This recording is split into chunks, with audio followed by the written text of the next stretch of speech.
저희가 정말 어려운 공부를 하고 있는 것 아시죠? 이 종말론 사실 쉽지 않습니다. 특히 이제 뒷부분으로 가서 천년왕국도 해야 되고 또 거기에 대한 여러 가지 다른 견해들도 살펴봐야 되고 또 해석하는 데 있어서의 다양함이 있기 때문에 참 쉽지 않습니다.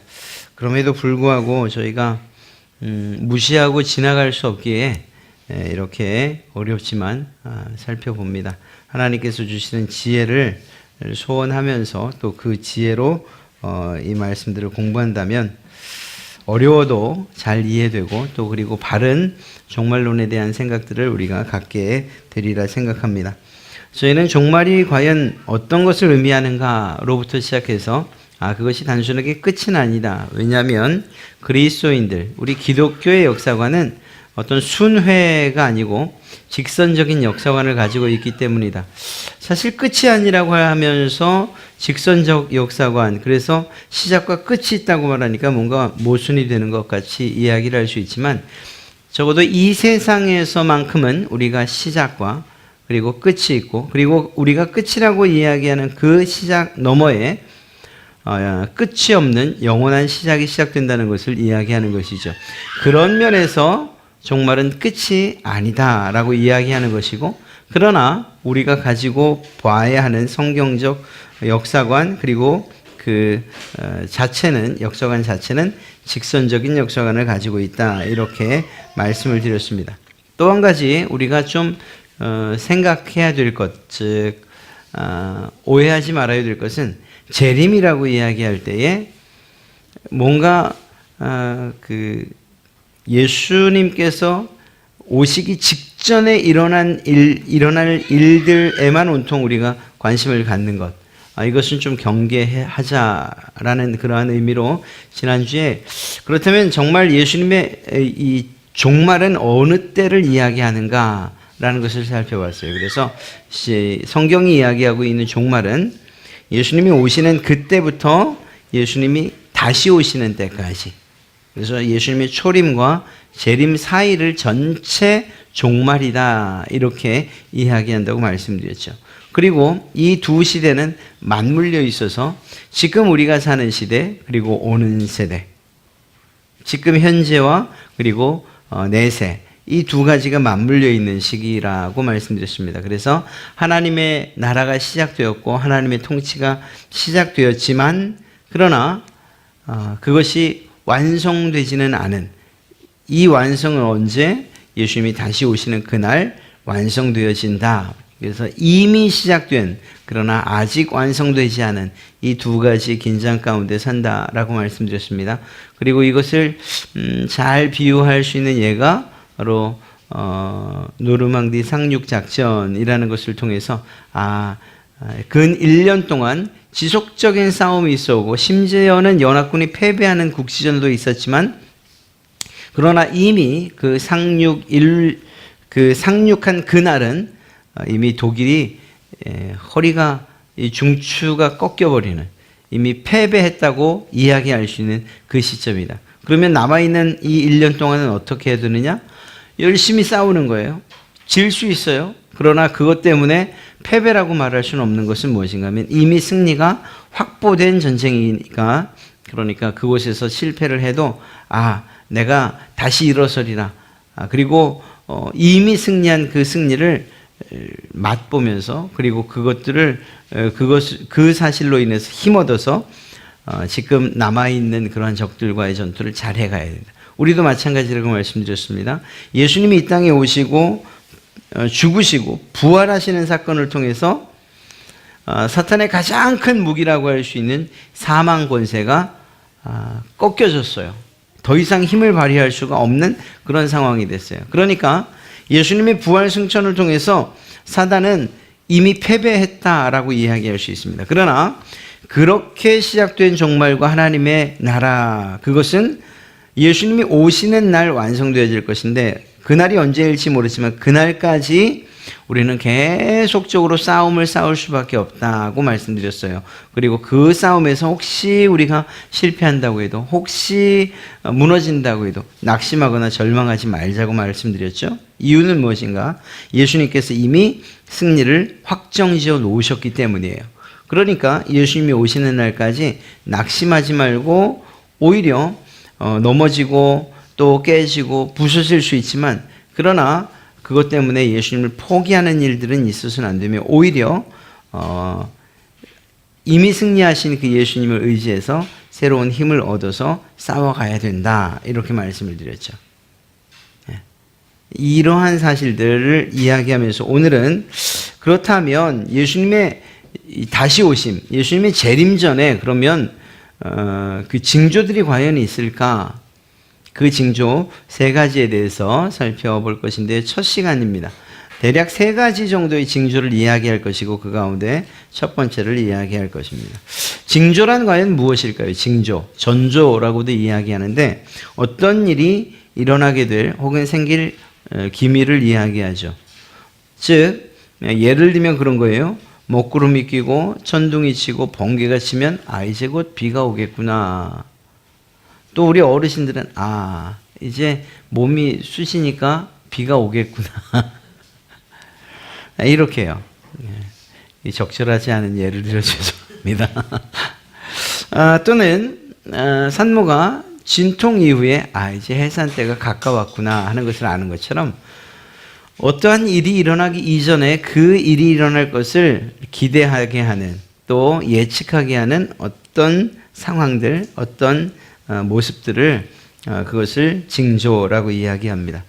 예수님께서 이 땅 가운데 다시 오시는 예수님의 재림, 즉 하나님 나라의 완성이요 종말의 끝이라고 할 수 있는 이 재림, 이 재림이 있기 전에 과연 세상에는 어떤 징조들이 있는가 하는 것을 살펴볼 겁니다. 오늘 우리가 읽었던 24장 안에 이 세 가지의 징조들을 다 잘 나타내 주고 있어요. 첫째는 세 가지로 분류할 때, 첫째는 하나님의 은혜를 보여주는 징조라고 이야기할 수 있습니다. 마지막에, 이 마지막 날 이 세상을 살아가는 성도들 혹은 구원받아 마땅한 성도들에게 베푸시는 하나님의 은혜가 담겨져 있는 징조가 있고요. 두 번째는 하나님에 대한 반역을 하는 무리들에 대한 징조, 그러니까 하나님을 어떻게 배반하고 어떻게 반역하는가의 모습을 통해서 마지막이 가까웠구나 하는 것을 알 수 있는 것. 또 한 가지는 하나님께서 심판을 하시는 거예요. 이러한 심판이 자연과 역사 가운데 나타나는 것을 통해서 이것이 이제 예수님이 오실 때가 됐구나 하는 것을 알 수 있다는 거죠. 첫째는 하나님의 은혜를 보여주는 징조, 바로 세계 복음화입니다. 예수님께서 언제 오시느냐? 오늘 우리가 읽은 말씀 14절 말씀을 보면 이 천국 복음이 모든 민족에게 증언되기 위하여 온 세상에 전파되리니, 온 세상에 전파되리니 그제야 끝이 오리라고 말씀하셨죠. 그러니까 온 세계가 복음화되는 이 일이 있어야 그제야 비로소 주님이 오신다라는 것입니다. 그런 면에서 세계 복음화가 바로 예수님 오시는 징조라고 이야기할 수 있는 것이죠. 두 번째는 하나님에 대한 반역을 보여주는 그러한 징조인데요. 즉 예수 그리스도에 대한, 하나님에 대한 배교와 박해, 믿는 자들에 대한 박해가 심하게 일어날 것이라. 이것이 마지막, 즉 재림 직전의 징조라고 이야기하고 있습니다. 마태복음 24장 우리가 읽었던 9절부터 12절 말씀을 보면, 그때 사람들이 너희를 환난에 넘겨주겠으며 너희를 죽인다. 환난에 넘겨주고 죽인다, 박해한다는 거죠. 예수 믿는 사람들 때문에 그 예수님을 믿는 사람들이 미움을 받게 되는 이러한 일들이 있게 될 것이라고 이야기합니다. 심지어는 이러한 일들이 어떻게 일어나느냐? 서로 상호간에 서로 잡아주고 서로 미워하고 거짓 선지자가 일어나서 미혹하는 일들이 일어난다고 이야기해요. 즉 배교하는 일들이 일어나는 거죠. 그리고 그 배교를 미혹하고 유혹하는 이러한 일들을 통해서 예수님을 배반하게 하는 일들이 일어날 것이라고 이야기하고 있습니다. 그러면 잘 믿는 사람들은 말씀드린 것처럼 박해받는 거죠. 고난당하는 거예요. 심지어는 죽음에까지 이르게 된다, 이렇게 이야기하고 있습니다. 이런 일들이 있게 되면 예수님이 오실 때가 됐구나. 또 한 가지는요, 하나님의 심판을 보여주는 징조인데 역사와 자연에 대한 심판입니다. 24장 6절부터 8절 또 29절부터 30절 말씀을 보면 민족과 민족, 나라와 나라가 대적해서 싸우는, 역사적으로 환란이 일어나는 이러한 일들이 있게 될 것이라는 것입니다. 또한 기근과 지진도 일어나게 될 것이고 이것은 재난의 시작이다 라고 이야기하고 있습니다. 29절부터 30절 말씀에는 1월 성신, 즉 천재지변이 일어나게 될 것이고, 그리고 그러한 징조를 통해서 예수님이 오심을 나타내 보일 것이다. 그리고 무엇이라고 하죠? 인자가 구름을 타고 능력과 큰 영광으로 오는 것을 보게 될 것이다, 이렇게 이야기를 하고 있습니다. 즉 세 가지로 구분해서, 첫째는 하나님의 은혜를 보여주는 세계복음화, 두 번째는 하나님을 반역하는 그러한 무리들이 보여주는 징조, 즉 배교와 반역, 또 배교와 박해, 또 마지막으로는 하나님께서 이 땅을 심판하시는 것을 징조로 보여주고 있는 역사와 자연에 대한 하나님의 심판, 이러한 것들이 있다고 이야기할 수 있습니다. 문제는 이거예요. 우리가 이런 부분들, 즉 서두에 말씀드렸던 이 종말에 대한 기간을 잘못 이해하면 이런 일이 있을 때마다 예수님이 언제 오실 것이라고 우리가 추측하고, 그리고 그 날짜를 정하게 되는 오류를 범하게 된다는 거예요. 사실 예수님께서 부활 승천하신 이후에 초기 기독교가 이제 전파되기 시작할 때, 그러나 로마가 그들을 박해하는 이 시점에 모든 성도들은 심각한 박해 그리고 배교를 경험했을 거예요. 그런데 그때에 어떤 무리들이 있었을까? 예수님이 이제 곧 오신다라는 이러한 생각을 갖지 않았겠습니까? 주님이 이렇게 말씀하셨으니까. 그리고 또 이스라엘의 멸망을 보기도 했고요. 그러니까 그러한 상황들을 보면서 주님이 곧 오시겠구나 라고 하는 생각을 지나쳐서 예수님이 언제 어느 날 오시겠구나 라고 하는 생각까지 미치게 된다면 그것은 잘못된 생각이고 종말에 대한 잘못된 이해라는 거예요. 이건 오늘날도 마찬가지예요. 잘못된 이단들이 날짜를 정하고 또 장소를 정해서 예수님이 어느 곳에 어느 때에 임하시겠다라고 이야기하는 것들이 이러한 종말의 시기에 대한 잘못된 이해 때문에 그래요. 이러한 하나님의 은혜를 보여주는 복음화 혹은 배교와 박해 혹은 역사와 자연에 대한 그러한 심판으로서의 그러한 자연재해, 이것들은 사실은 이미 이전부터 있어 왔잖아요. 앞으로도 있게 될 거예요. 그러니까 예수님에 대한 재림, 그 재림에 대한 긴장감을 늦춰서는 안 되지만, 그러나 이것들이 어떤 한 현상만을 보고서 전쟁이 일어나고 기근과 지진이 일어나고 쓰나미가 몰려오고 하니 드디어 주님이 오실 때가 됐구나. 그리고 그날은 언제일까? 언제일 것이라. 이렇게 그 날과 시를 추측해 가는 그러한 도구로서 단편적인 그러한 현상을 이용한다면 그것은 종말에 대한 바른 이해라고 이야기할 수 없는 것입니다. 즉 이러한 징조는 재림 직전에 일어날 일이라고 이야기하기보다는 예수님의 처음 오신 때부터 다시 오시는 그날까지 전 기간에 걸쳐서 일어날 일들이라고 이해하는 것, 이것이 옳다는 거예요. 그래서 어느 단편적인 일들만 본다면, 그러면 지금 우리가 우리 시대에도 이미 봐왔던 그러한 일들, 이제 언제 전쟁이 일어난다더라, 언제 주님이 오신다더라, 이러한 정말 하나님의 뜻이 담겨져 있지 않은 예언들이 난무하는 때가 올 것이라는 겁니다. 지금 그러한 시기이기도 하고요. 예수님의 초림과 재림에 걸쳐 있는 종말, 그 종말의 시간들을 우리가 이해한다면, 그렇다면 우리는 이러한 일들이 우리가 상상하는 것보다 더 크게 그리고 분명하게 일어난다고 해도 그것이 주님이 오실 때가 가까웠다는 것을 의미하는 것 그 이상으로 생각하지 않게 될 거예요. 그것을 지나쳐서 날과 시를 추측하려 한다거나 또한 그러한 이야기를 하는 무리들을 추종하고 따라가는 일들은 없게 될 것이라는 것입니다. 자, 그 가운데 이제 첫 번째입니다. 예수 그리스도의 재림 전에 일어날 징조 가운데 첫 번째, 바로 세계 복음화인데요. 그렇다면 이러한 세계 복음화가 과연 하나님의 뜻이냐? 예, 정확하게 하나님의 뜻입니다. 그리고 그 뜻은 신약 시대에 혹은 사도 바울에게서만 나타난 것이 아니고요. 이미 구약 시대에 하나님의 이방인에 대한 그 선교 그리고 그 이방인들에 대한 구원의 이야기는 이미 담겨져 있어요. 그리고 선포되어 있습니다. 가장 잘 드러나 있는 것이 바로 이 아브라함 언약입니다.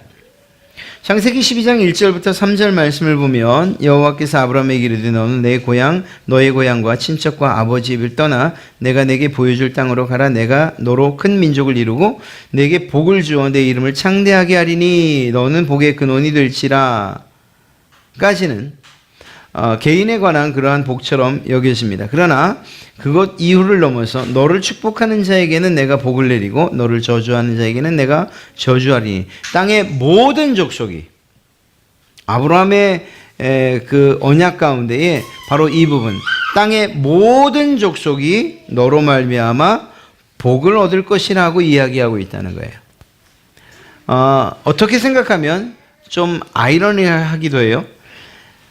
아브라함 그리고 그 아브라함으로부터 시작된 이스라엘에게 하나님이 복 주신다는 것은 우리가 충분히 이해할 수 있어요. 그리고 하나님께서 계획하신 것이라고 성경은 이야기하고 있고 그리고 또 그 성경의 역사가 이스라엘이 세워지는 과정을 통해서 나타나고 있으니까요. 그런데 아브라함에게 주신 그 복의 약속이 아브라함과의 그 언약이 모든 민족, 모든 족속에게도 미친다는 이 사실은 우리가 간과하고 있어요. 그렇지 않습니다. 하나님의 뜻은 바로 이러한 아브라함의 언약을 통해서 모든 족속들이 그 아브라함을 통해서 복을 받게 될 것이라고 하는 바로 구원의 보편성을 이미 이 구약에서 이야기하고 계신 거예요. 약속해 주신 거예요. 그리고 이 구약의 이 아브라함의 언약은 계속해서 예레미야의 새 언약, 다윗 언약, 그리고 예레미야의 새 언약, 그리고 예수 그리스도의 언약을 통해서 실제적으로 완성되어져 가지요. 그러니까 아브라함의 언약은 아브라함과 이스라엘 한 나라에만 국한된 것이 아니고 오히려 모든 민족에게 선포된 구원의 보편성을 이야기하고 있다. 이렇게 이해하는 것이 더 정확한 것입니다.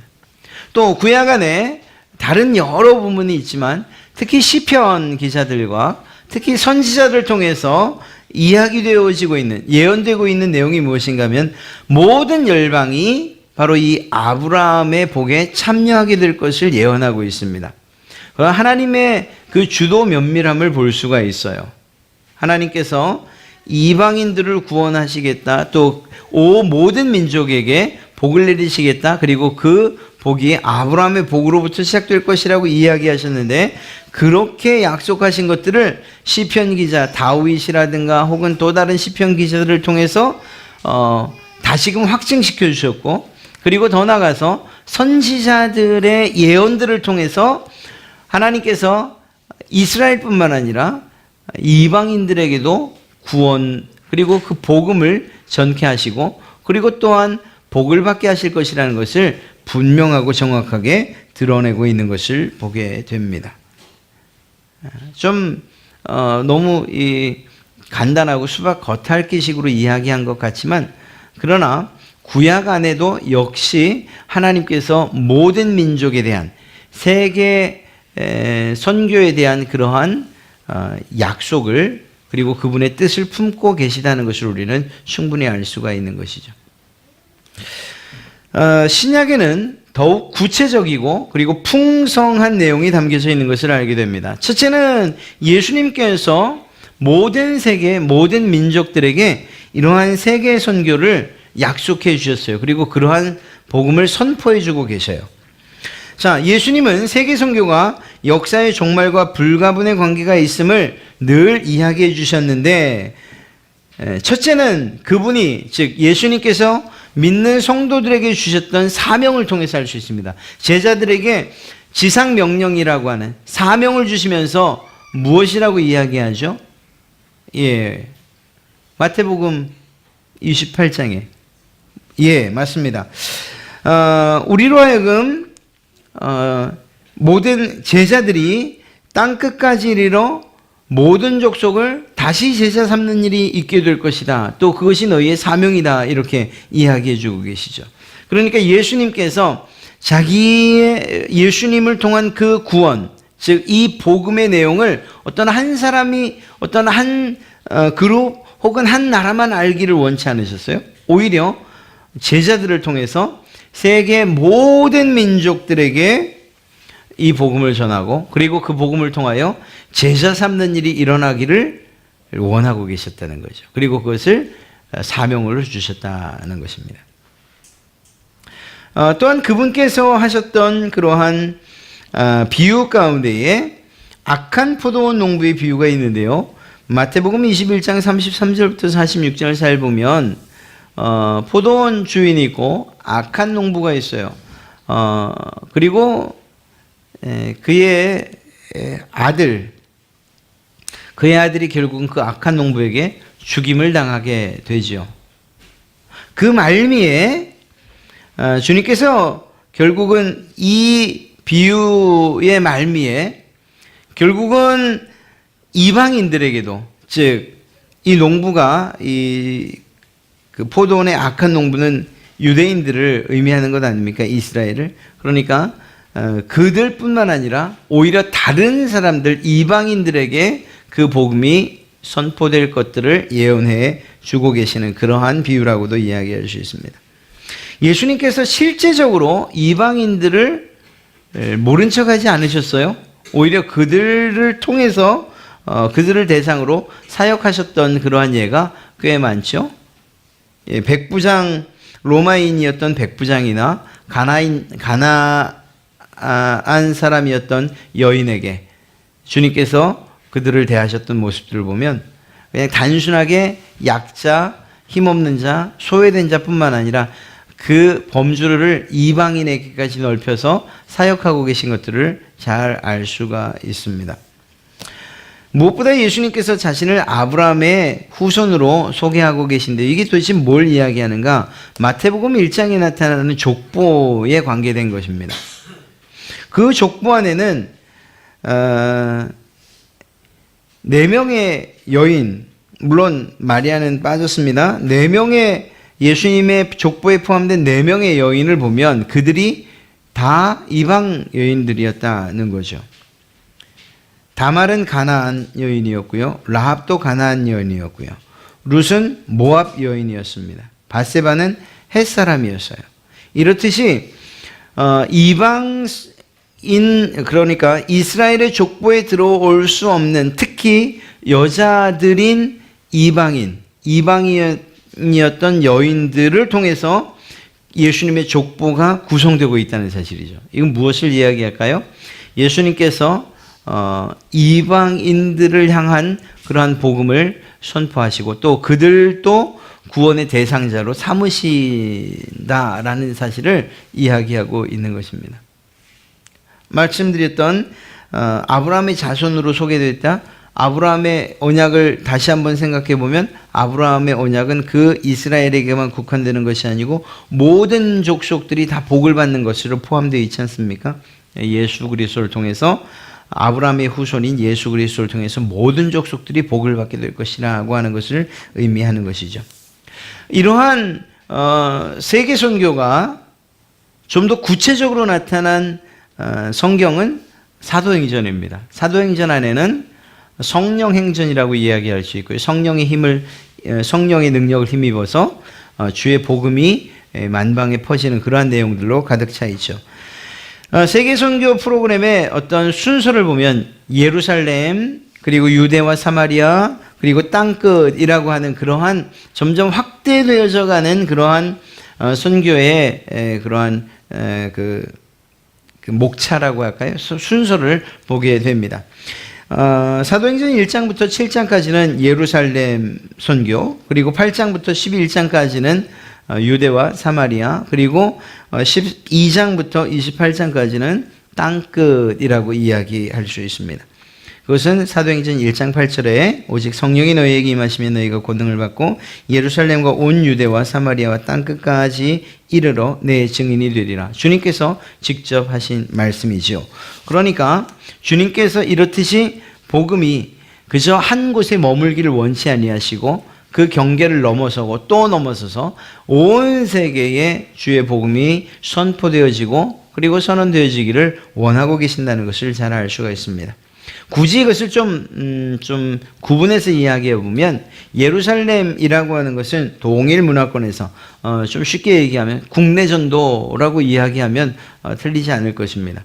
이러한 전도뿐만 아니라 타 문화 전도, 그래서 사마리아 지역을 예를 든다면 완전한 동일 문화권도 아니고 완전한 타 문화권도 아니고 이 두 가지가 좀 섞여 있는 그러한 이중 문화권에서의 복음 전도도 이야기하고 있습니다.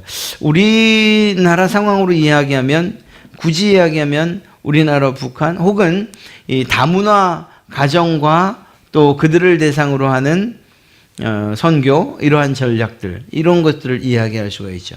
뿐만 아니라 아예 그 로컬을 떠나서, 그러니까 내가 있는 지역을 떠나서 다른 지역, 즉 해외 선교를 의미하는 땅끝, 이렇게 주님께서 복음 전도, 즉 선교의 사명을 주실 때에 그러한 선교가 어떤 한 곳에 지역적으로 머물 것이 아니고 점점 확대되어서 결국은 온 세계가 주의 복음으로 가득 차야 된다라는 사실을 이야기하고 또한 그것을 사명으로 주셨던 것을 잘 알 수가 있습니다. 그리고 그 내용이 사도행전에 잘 담겨져 있죠. 괄목할 만한 한 사람을 이야기하려고 하면 정말 아주 큰 역할을 했던 한 사람, 그는 바로 사도 바울입니다. 사도 바울과 세계 선교를 이야기하지 않을 수가 없죠. 사도 바울은 교회사에 있어서 최초의 본격적인 세계 선교사라고 이렇게 이야기해도 결코 틀리지 않을 것입니다. 로마서 15장 16절에 이 은혜는 곧 나로 이방인을 위하여 그리스도 예수의 일꾼이 되어 하나님의 복음의 제사장 직분을 하게 하사 이방인을 제물로 드리는 것이, 즉 이방인 선교에 목숨을 걸었던 사람이라는 것을 우리가 알 수 있죠. 사도 바울이 10년 동안 선교 사역을 한 이후에 이것에 대해서 이야기를 합니다. 자기가 지금 한 사역에 대해서 내가 일루리곤 지역까지 주의 복음을 전했다라고 이야기를 합니다. 그리고 나서 그 이후에 일루리곤 뿐만 아니라, 이것은 로마의 동부 지역이거든요. 그러니까 로마의 동부뿐만 아니라 로마를 중심으로 서부 지역에도, 서부 그 권역에도 내가 복음을 전하겠다라는 그러한 계획을 세워요. 그리고 그 계획이 로마서 15장 23절을 보면 이제는 이 지방에 일할 곳이 없고 또 여러 해 전부터 언제든지 서바나로 갈 때에 너희에게 가기를 바라고 있었으니, 그래서 사도 바울은 로마를 지나 스페인으로 가기를 원합니다. 지금 그 그림에서 보면 왼쪽 중간에 화살표가 있고 이름은 안 써 있죠. 여기가 이제 스페인인데 이쪽으로 가기를 원합니다. 사도 바울은. 그래서 서바나, 스페인 전도에 대해서 계획을 세워요. 그리고 로마서가 무엇이냐면 사실은 이 스페인 전도를 가겠는데, 내가 가려고 하는데, 그런데 재정적 지원이 필요하다. 내게 선교 후원을 해줄 수 없냐라고 해서 보낸 선교 후원 요청 편지가 로마서예요. 그렇게 볼 수가 있습니다. 로마 선교는 누구의 후원으로 이루어졌습니까? 안디옥 교회의 후원으로 이루어졌죠.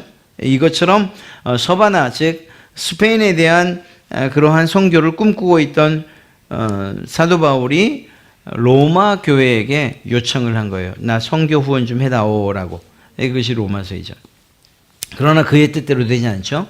로마로 가서 결국은 그곳에서 정말 그 로마의 대로들을 통해서 주의 복음이 선포되어지고 또 세계 선교에 아주 중요한 역할을 하게 되는 그러한 일들이 있게 됩니다. 그러니까 성경은 구약부터 또 신약 예수님을 중심으로, 그리고 실제적인 역사적인 상황을 봐도, 그리고 그 역사의 중심에 있던 사도 바울을 봐도 복음이 어떤 한 지역에 국한되는 것을 원치 않으시죠? 그리고 무엇보다 예수님의 말씀에 기초해 볼 때 세상 끝날을 알 수 있는 가장 큰 징조가 무엇이냐? 세계에 복음이 편만하게 되는 이것이다, 이렇게 이야기할 수 있습니다. 주의 복음이 땅끝까지 이르러 선포되어지고, 또한 하나님의 말씀을 듣지 못하는 자가 없게 되는 그때에 비로소 마지막 때가 오는 것이고 주님 재림하실 때가 됐다, 이렇게 이야기할 수 있는 것입니다. 여기에는 미전도 종족뿐만 아니라 또한 가까이 있어도 어떤 이념상 혹은 나라의 어떤 정책이나 혹은 그러한 폐쇄성 때문에 주의 복음이 들어가지 못하는 곳도 다 포함되는 것입니다. 어떤 곳이건 간에 말입니다. 그래서 주의 복음이 들려지고, 그리고 들려지고 나서 그 사람들이 믿고 안 믿고는 그것은 그 사람들의 책임이죠. 그러나 주의 복음이 전파되지 않는 것이 없도록 정말 우리가 애쓰고 또 노력하고 또 선교에 열심히 헌신해야 되는 이유가 뭔가 하면 주님 오실 날, 이것은 이 세계 복음화와 아주 밀접한 관계가 있기 때문이라는 것입니다. 요한계시록에 나타난 세계 선교인데요, 구약에 시작됐던 아브라함의 언약이 이제 완성되어지죠. 계시록 7장 9절 말씀을 보면 이 일 후에 내가 보니 각 나라와 족속과 백성과 방언에서 아무도 능히 셀 수 없는 큰 무리, 교회를 의미합니다. 큰 무리가 나와 흰옷을 입고 손에 종려가지를 들고 보좌 앞과 어린 양 앞에 서서, 보십시오. 각 나라와 족속과 백성과 방언, 온 나라가 예수 그리스도를 믿는, 그래서 교회된 자들이 결국 하나님을 찬송하게 되는 이러한 일들이 일어나게 될 것이라고 예언하고 있지 않습니까? 그래서 온 나라가 정말 온 세계가 복음화되는 이 일이 결국 주님 오시는 그 재림과 밀접한 관계가 있다, 이렇게 이야기할 수 있습니다. 좀 어려운 이야기입니다만 계시록 11장 3절부터 13절 말씀을 보면 두 증인에 대해서 이야기를 하고 있습니다. 그 두 증인을 두 감람나무 혹은 두 촛대로 이야기를 하는데요. 사실 이 부분은 이제 계시록을 저희가 공부하게 될 기회가 생긴다면 좀 더 그때 자세하게 말씀드리겠지만 간략하게 이야기하면 그렇습니다. 1260일 동안 예언을 하다가 결국 무적행으로부터 올라온 그러한 짐승에게 죽임을 당하게 됩니다. 이 두 증인이. 이 두 증인이 죽임을 당한 후에 사흘 반 만에 부활하여 승천합니다. 이 사건인데요, 이 사건을 어떻게 해석하느냐는 거죠. 이 두 증인을 그 성경에서는 두 감람나무와 두 촛대로 이야기를 합니다. 첫째로 촛대를 의미하는 것은 그 의미하는 내용이 대부분 교회를 의미합니다. 이러한 교회를 이야기할 때에 증인이라고 했으니 증언하는 사람들이라고 이야기해서 증언하는 교회라고 이렇게 풀이할 수가 있죠. 또한 두 증인에 대해서 두 감람나무라고도 이야기하는데 그것은 스가랴서 4장을 기초로 해서 해석할 수 있습니다. 여기서 두 주인공, 두 감람나무로 표현된 두 주인공이 바로 왕족인 스룹바벨과 대제사장인 여호수아인데, 이 두 증인을 통해서 성령의 능력으로 성전 건축이 완성케 되거든요. 그런데 이 일처럼, 그것처럼 신약 시대에도 왕 같은 그러한 제사장의 능력으로 성전 건축이 완성된 것처럼 세계 복음화가 완성되게 될 것을 의미하는 것이라고 이해할 수가 있다는 것입니다. 그렇게 볼 때에 이 두 증인의 두 모델은 앞서 이야기한 스룹바벨과 여호수아이기도 하지만 또 다른 구약의 대표적인 모델로 이야기라고 하면 모세와 엘리야를 의미할 수 있고요. 그리고 그 모세와 엘리야가 결국은 신약 시대로 와서 누가 그렇게 예표되고 모델로 바로 예수 그리스도가 그러한 두 증인의 모델이 되는 겁니다. 그 두 증인이 죽고 다시 부활하여 승천하는 것처럼 그 일을 누가 이루셨죠? 예수님께서 그 일을 이루셨던 거죠. 중요한 건 그거예요. 두 증인이 그렇게 증언한 결과가 어떻게 나타나느냐 하면, 증인의 메시지를 받고 끝까지 하나님을 반역하지 않고 신실하게 믿었던 사람들, 그들은 하나님께 영광을 올려드리고 구원을 받게 되지만, 그런 메시지가 선포됐음에도 불구하고 그것에 대해서 거절하고 오히려 반역하고 하나님을 두려워하지 않았던 그러한 자들, 그러한 불신자들은 결국은 죽임을 당하게 된다라는 그러한 결말을 갖게 됩니다. 즉 다시 말해서 이 요한계시록에 나타난 이 내용은 누구나에게 복음이 선포되어지고, 그러나 누구나 믿는 복음은 아니라는 거예요. 이것을 역으로 얘기해서 누구나 믿는 복음은 아닐 테니 믿을 만한 사람에게만 전해서는 안 된다는 것을 의미하기도 하는 거죠. 그래서 최종적으로 말씀드린다고 하면, 예수님께서 언제 오시느냐? 세계의 복음화가 완성되는 그날이다 라고 해도 틀리지 않을 것입니다. 성경에 그렇게 이야기하고 있기 때문이죠. 그렇다면 우리는 이미 구약으로부터 요한계시록까지 그 말이, 즉 복음화가, 즉 주님이 오시기 위해서 결국 그 앞전에 나타날 징조가 천국 복음이 온 민족, 온 세상에 선포되는 것이다 라는 이러한 징조라고 한다면, 그렇다면 우리가 무엇을 해야 되느냐에까지 이르게 될 거예요. 주님이 다시 오시는 그날을 고대하는 우리라고 한다면 주의 복음이 온 세상에 증거되기 위해서 그 일을 해야 되는 거죠. 전도와 선교의 일들을 게을리할 수가 없다라는 것을 우리는 최종적인 결론으로 삼을 수가 있습니다. 세계 선교의 그 속도 혹은 진도는 예수님의 재림 시기를 알 수 있는 가장 분명한 어떤 기준이요, 역사의 시계라고 말할 수 있어요. 그렇기 때문에 현재 세계 복음화가 어떻게 이루어지고 있는지, 혹은 미전도 종족에 대한 복음은 어떻게 이루어지고 있는지, 또 혹은 우리 국내의 전도율이나 복음화율은 어떤지, 이러한 것들에 대해서 무심해서는 안 되죠. 오히려 더 관심을 가져야 돼요. 그런 점에서는 좀 교회가 할 일이 좀 많아요. 사실 지금까지는 계속 이렇게 본의 아니게요. 제가 계획하지 않았음에도 불구하고 본의 아니게 이곳저곳 사람들을 만나고 또 선교사님들 만나고 하면서 계속 푸시받는 게 뭔가 하면, 지금 이대로 우리 교회에 갈릴리 교회 선교회가 지금 이대로라고 하면 별 의미가 없는, 좀 더 정확하게 말씀드리면 이제는 선교회가 좀 더 방향성도 분명하고, 그리고 그 구성이나 그리고 그 선교회의 힘을 좀 집중할 수 있는 그러한 준비가 우리에게 필요하다는 그러한 이런 그 요구들을 스스로 계속 받고 있어요.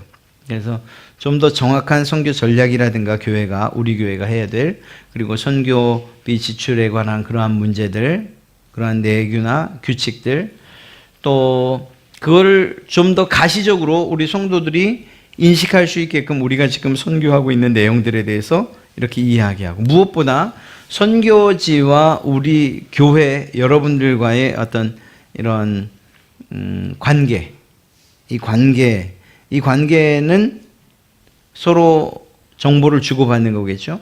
또 서로 기도 제목들을 주고받는 거겠죠. 이렇게 해서 좀 더 전략적으로 선교 우리 위원회가 움직여 가야 되겠다라는 그러한 생각들을 알게 모르게 계속 만나는 사람들마다 이렇게 이야기 끝에 나오게 돼요. 그냥 그런 의도 없이 만났는데 이야기를 하다 보면 마지막에 그런 이런 압박을 좀 제가 받아요. 그러니까 이제 그럴 때가 됐다, 정말 됐나 보다 이렇게 생각을 하는 거예요. 그래서 좀 더 체계적으로, 그리고 그러면서도 우리가 해야 될 세계 선교라는 게 도대체 구체적으로 어떤 건지, 예를 들면 어떤 지역들을 우리가 정한다면 그 지역의 복음화율은 어떻고 문화나 혹은 종교적인 배경들은 어떤지, 이런 것들을 여러분들이 좀 더 쉽게 접할 수 있도록 그런 정보들을 교회가 제공해야 되지 않겠는가 하는 그런 생각들을 합니다. 그저 그냥 선교사님들에게 오는 기도 편지 편집하고 프린트해서 주보에다 끼워드리는 것, 사실 그게 얼마만큼 효과가 있겠는가 하는 그런 생각도 해보고요. 물론 하시는 분들은 기도하시죠. 그러나 오히려 전 교인이 함께 역량을 좀 모을 수 있다면 그런 고민도 해야겠다라는 그런 생각을 하게 됩니다.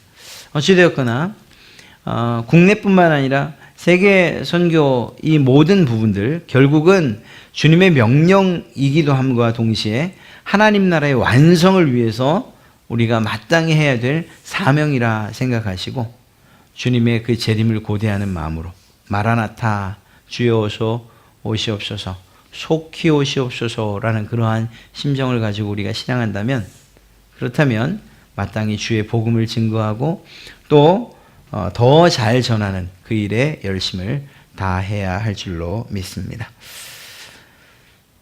혹시 주님이 좀 늦게 오셨으면 하시는 분 계세요? 그러면 이 선교와 전도에 좀 무관심, 일부러 무관심하게 되지 않으실까 하는 그런 생각 때문에 그러실 리 없으실 거라 생각합니다. 정말 주님께서 오시는 그날 우리의 모든 이 땅에서의 문제들과 그리고 짐들을 다 얻고 주님께서 마련하신 정말 완전하고 그리고 주님이 통치하시는 그 나라에 입성하게 될 텐데, 그 날을 우리가 마땅히 고대해야 하겠죠. 그러한 마음으로 주님이 오시는 그 재림 이전의 징조뿐만 아니라 우리에게 주신 사명으로서의 세계 복음화에 더 매진하시는 그러한 여러분 되시기를 주님의 이름으로 축복합니다.